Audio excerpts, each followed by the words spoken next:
हम लोगों के साथ सहायता करे एवं एपिक वोटर कार्ड के लिए के मुद्दे पर जल्द से जल्द सदन पे चर्चा हो। इस विधेयक को जिस तरह से पेश किया गया वह चिंता का विषय है। 17वीं लोकसभा में केवल 10 में से 1 विधेयक को गहन समीक्षा में भेजा गया और 1/3 60 मिनट से भी पहले पारित किया गया, यानी कि कोई भी प्रकार का चर्चा नहीं हुआ। यह विधेयक संविधान स्टैंडिंग कमेटी में भेजा जाना चाहिए ताकि इसका गहन समीक्षा हो सके। यदि सरकार वास्तविक तौर पे एविएशन सुधारना में गंभीर चिंता करती है तो उसे उचित तौर पे समीक्षा की अनुमति देना चाहिए। भारत का एविएशन सेक्टर एक गंभीर संकट है। सिर्फ 2024 साल में एयरलाइंस को 2000 से लेकर 3000 करोड़ का नुकसान हुआ। बढ़ती ईंधन, कई बाधाएं, प्रबंधों की कमजोरियां एवं आपूर्ति श्रृंखला को रुकावट एयरलाइंस की वित्तीय संकट की ओर ढकेल रहा है। इससे इसका सबसे अधिक असर यात्रियों को पड़ रहा है। हवाई किराया आसमान छू रहे हैं, खासकर पीक के सीजन पे। हाल ही में महाकुंभ यात्रा में हवाई किराया 2 गुना से 3 गुना बन गया। एक किराया 50,000 से भी ऊपर देना पड़ा। फिर भी सरकार के पास निगरानी करने का दावा कर रही है। टिकट की कीमतें को नियंत्रण करने के लिए कोई भी प्रकार का नियम नहीं है। निजीकरण की स्थिति इतना बिगड़ गई कि त्रिवेंद्रम हवाई अड्डे पर यूडीएफ शुल्क 506 रुपया से लेकर बढ़कर 770 रुपया हो गया और इसे बढ़ाने की योजना में सरकार कोई भी कदम नहीं उठाई। सरकार हवाई यात्रा को सुलभ बनाने के बजाय महंगा बना रही है। भारत एविएशन इंफ्रास्ट्रक्चर अपेक्षा असुरक्षित है। 2023 में यात्री की संख्या 39% वृद्धि हुई, लेकिन एयरपोर्ट मैनेजमेंट बजट 12% से घटकर 8.5 हो गया। 2019 से 2024 के बीच में 11 बार एयरपोर्ट स्ट्रक्चर गिरने एवं 10 बार वर्षा के सिवाय की घटना सामने आई है।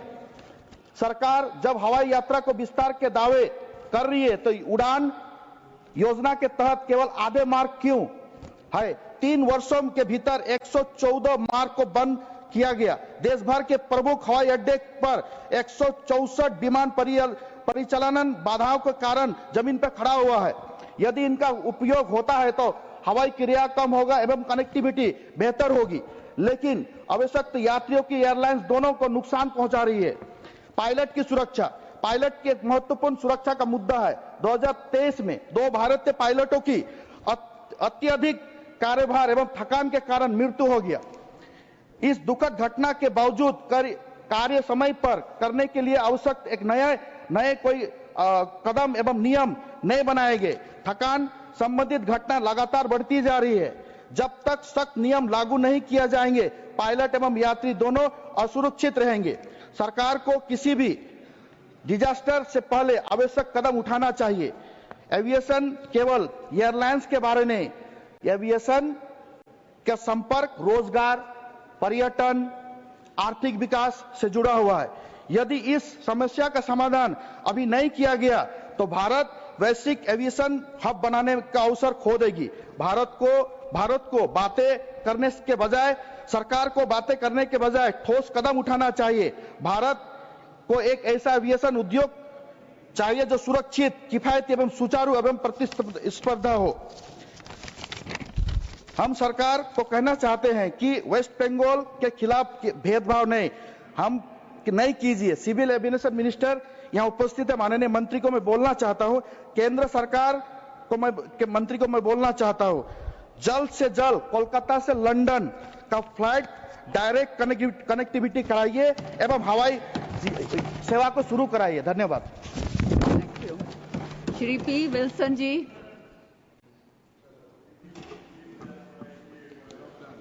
Thank you, Madam Vice Chairman. The Protection of Interests in Aircraft Objects Bill 2025 aims to ratify the Convention on International Interests in Mobile Equipment 2001, commonly known as the Cape Town Convention, along with its protocol. This critical international treaty establishes a standardized legal framework for transactions involving movable aviation assets, such as aircrafts, engines, and helicopters, while providing essential legal protections for creditors, lessors, and financiers. Yet, despite signing the Cape Town Convention in 2008, India failed to ratify it for nearly 2 decades, rendering its provisions legally ineffective all this time. The convention sat in limbo, ignored and unenforced, while other nations moved ahead. The bill has finally been introduced, but not before India faced a downgrade in its Cape Town Convention compliance rating by the Aviation Working Group, a downgrade that has had real financial consequences for Indian Airlines. Higher leasing costs, diminished investor confidence, and unnecessary economic strain, all because of delayed action. Global lessors and financiers closely track AWG ratings, particularly for a market as massive as India, the world's third largest domestic aviation sector. Yet, despite this stature, India lags behind Pakistan in compliance. Pakistan, with a passenger market of just 7.6 billion, holds a higher AWG rating than India, which has a staggering 327 million passengers in the same period. The reason is India's failure to act within time. And let's be clear, this delay wasn't due to ignorance. In 2018, the Ministry of Civil Aviation proposed ratifying the Cape Town Convention. Nothing happened. In 2022, another attempt was made. Again, nothing happened. And now in 2025, after years of delay, the bill has finally reached Rajya Sabha. Yes, the bill is a step forward, but India's aviation sector deserves better, faster and more decisive governance, not policies that come into effect only after the damage is done. Sir, I would like to point out now that the aviation sector of the country is facing many challenges and is in poor state, needs immediate attention. First,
माननीय सभासदों, माननीय सभापति जी,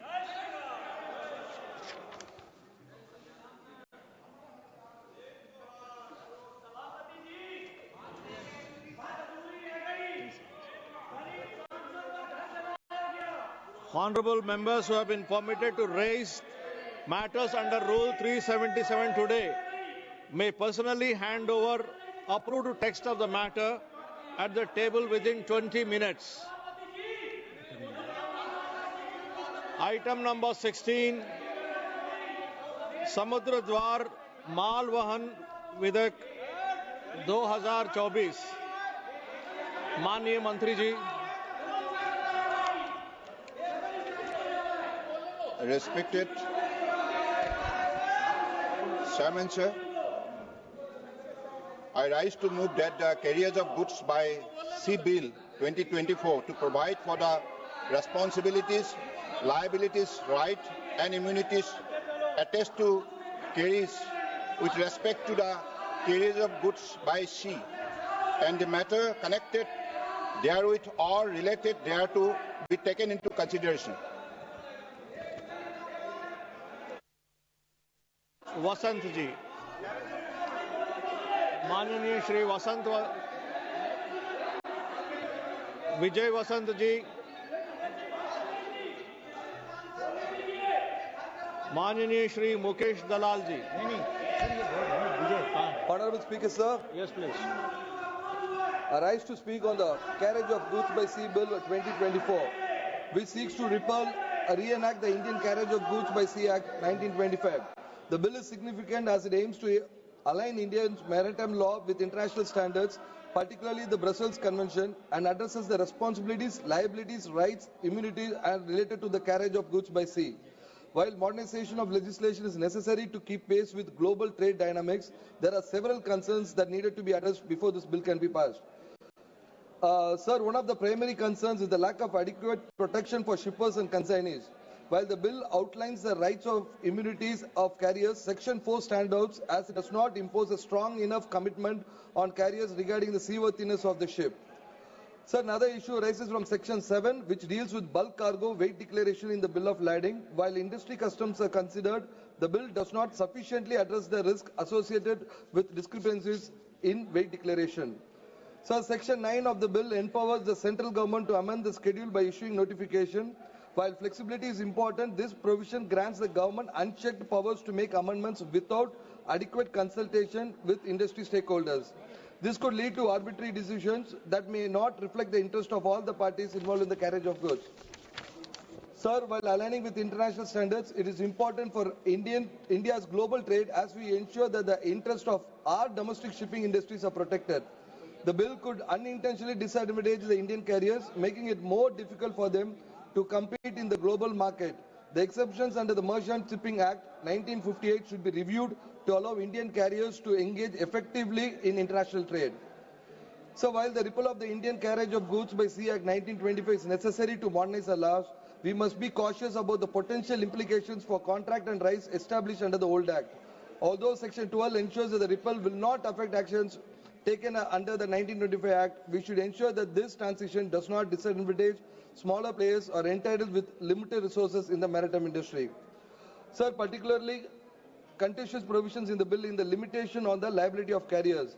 The bill caps the carrier liability of goods for lost or damage to 666.67 special drawing rights per package or unit or 2 special drawing rights per kilogram of gross weight, whichever is higher. While the international conventions have set these limits, they may be insufficient for the high value cargoes. So the bill introduced the possibility of carriers and shippers entering into special agreement to limit the carrier's responsibility and liabilities. While flexibility can be beneficial, such agreement must not undertake the protections intended by the existing law. There is a risk that such agreement could lead to unfair terms. So, Speaker, sir, while the bill provides some safeguard against loss or damages arising from negligence, inheritance defects and other causes, these provisions need to be strengthened. It's believed that the current safeguard may not be sufficient, particularly as India's role in global trade continues to expand. Sir, Speaker, sir, I would like to draw an attention to the fact that my Kanyakumari constituency has a significant number of marine engineers working abroad in merchant ships. This is an industry where the vast portion of our workforce has excelled and continues to contribute significantly to India's maritime sector. In line with this bill aimed to meet international standards, I urge the government to also create more employment opportunities within the maritime sector, particularly for our talented youths. So, Kanyakumari constituents of fishermen who depend on fishing on the livelihood, many of these fishermen are engaged in fishing boats that are often involved in accidents with merchant ships in the middle of the sea. These accidents lead to significant damage to fishing boats. Unfortunately, the fishermen are unable to claim compensations for these losses and injuries. I request the Honourable Minister to address the issue through this bill. Fishermen are crucial to our economy and their livelihood should be protected. We might create provisions within the bill that ensures fishermen who suffer losses due to accidents with merchant ships receive inadequate compensation. Sir, Speaker, sir, the increasing centralization of power in India has raised concerns about the erosion of federalism and the autonomy of key institutions. The central government's growing influence over bodies like ED, CBI, Judiciary and the Election Commission undermines their independence. Additionally, the centralization of power in areas like RBI, GST management, national education policies diminishes the state autonomy. This concentration of power risks weakening the balance of federalism, making it harder for states to address local needs effectively. Protecting the autonomy of institutions and ensuring a fair federal structure is crucial for India's democratic integrity. In the conclusion, while the Carriage of Goods by Sea Bill 2024 is a step forward in modernization of maritime law, we must address several critical concerns to ensure that the bill does not inadvertently harm Indian traders, industries and the domestic shipping sector.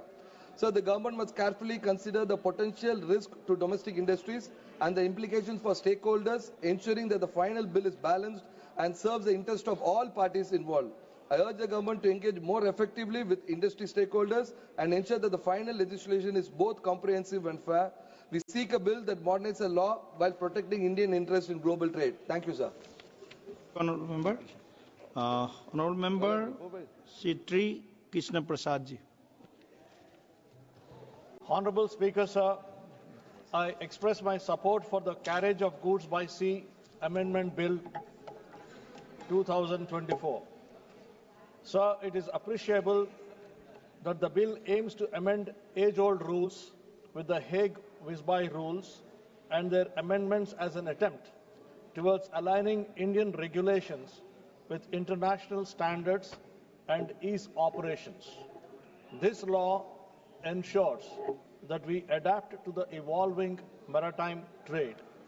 While we discuss this firm, sir, it is also important to recognize how far our maritime sector has progressed under the visionary leadership of the NDA government led by Honorable Prime Minister Sri Narendra Modi ji. Over the past decade, the Sagar Mala program has been a game changer, driving port-led development, reducing logistic costs and boosting coastal trade. Cargo handling capacity at major ports has doubled, reaching 1,630 million tons per annum by March 2024 compared to just 800.5 million tons per annum in 2014. Today, Honourable Speaker, sir, 9 Indian ports are ranked among the top 100 ports globally, thanks to the visionary leadership of Honourable Prime Minister Sri Narendra Modi ji. These achievements reinforce India's position as a rising maritime powerhouse. The bill empowers the central government to update these rules through notifications in the official gazette. This means our shipping laws can quickly respond to new and emerging challenges. The bill strikes a good balance between flexibility and accountability. It helps us to tackle new shipping challenges effectively. One key change is that it removes the implied absolute undertaking concept, which protects carriers from unlimited liability. It also requires carriers to handle goods safely during transit, which protects the shipper's interest. Additionally, sir, the introduction of a liability cap will lower the risk of the carriers and create a more stable working environment. While the bill was enacted with a view to establish the responsibilities, liabilities, rights of carriers and shippers, it is important to extend these principles to the ports themselves.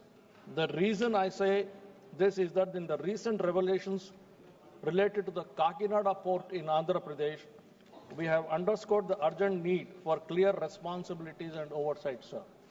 I would like to highlight that under the previous government or irresponsible government in the state of Andhra Pradesh, even critical infrastructure like ports were victims of greed and hunger for power, and an example of how shareholders were forced into diluting their share at a drastically undervalued price, sir. In addition, unethical activities at Kakinada port have come to light for PDS rice recycling, highlighting serious lapses in oversight. The handling of ports by unethical operators can harm the safety and security of not only the carriers but also the shippers, sir.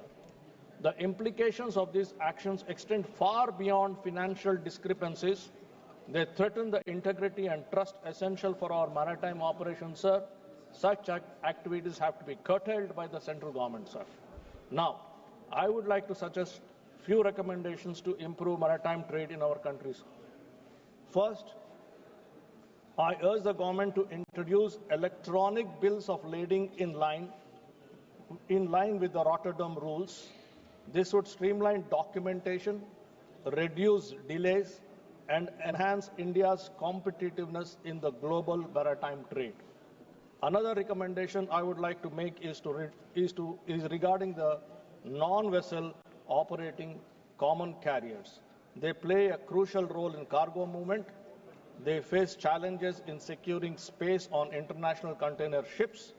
The ministry should consider reserving cargo space for domestic operators, sir, in international container lines operating in Indian waters to ensure fair competition and support the growth of small shipping enterprises. Lastly, sir, I reiterate my strong support on behalf of my state, Andhra Pradesh, on behalf of my party, Telugu Desam Party, and the visionary leader of Sri Nara Chandrababu Naidu for the measures adopted by the government, which will significantly enhance India's maritime sector. At the same time, I urge Honorable Minister, Shipping Minister, Sri Sarbanand Sonowal ji, to consider these additional recommendations as they will improve port efficiency, boost trade, and align with the Make in India initiative. Thank you, sir. Thank you so much for giving me time. Thank you, Honourable Member. Thank you. माननीय सदस्य श्री आदित्य यादव जी। धन्यवाद अध्यक्ष महोदय, आपने मुझे इस महत्वपूर्ण विधेयक पे अपनी बात रखने का मौका दिया।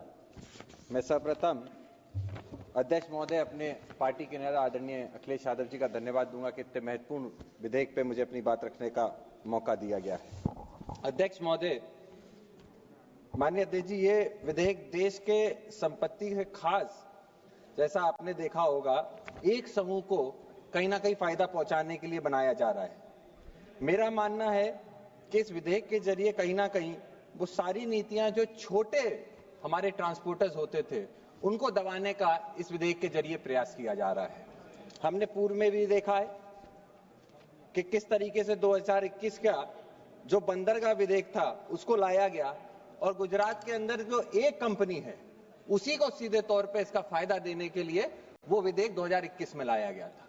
इसी तरीके से आज 2025 के अंदर जो आज ये विधेयक आया है, कहीं ना कहीं ये विधेयक भी राज्य के अंदर जो छोटे ऑपरेटर हैं उनको दबाने का काम करेगा। ये विकास नहीं, ये एकाधिकार का विस्तार है। अध्यक्ष महोदय, इस विधेयक के जरिए कहीं ना कहीं मोनोपोली का भी संभावना दिखाई देती है।